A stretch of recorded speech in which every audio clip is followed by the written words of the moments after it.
शिरसाट यांचा हा दावा भाजप मंत्री सुधीर मुनगंटीवार यांनी फेटाळून लावलाय। आमची मुख्यमंत्री पदाची कधीच चर्चा झाली नाही असं मुनगंटीवार म्हणाले। लाखोंच्या सभेमध्ये मोदी शहा हे फडणवीस मुख्यमंत्री असतील असं सांगत होते तेव्हा उद्धव ठाकरे का बोलले नाहीत असा सवाल मुनगंटीवार यांनी विचारला। आपण जेव्हा एखाद्या पक्षाच्या सोबत चर्चा करतो तेव्हा ती गुप्तपणे कधीच होत नाही। अशा बाबतीमध्ये एखादं पद द्यायचं असेल या संदर्भामध्ये एकत्रितपणे भाष्य केलं जातं।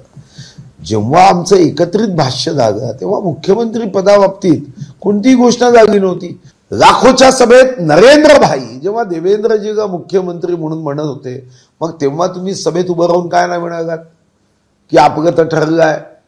बरोबर 4 वाजता जेव्हा हे लक्षात आलं की आता कोणताही कौल बदलला जाऊ शकत नाही आणि तेव्हा तुम्ही बरोबर अमित भाईचा दाखला दिला, 2.5 वर्ष सांगितलं आहे आणि त्या पद्धतीने मग पुढे तुमचा प्रवास हा जनादेशाच्या ओमानाकडे सुरू झाला। एबीपी माझा, उघडा डोळे बघा नीट।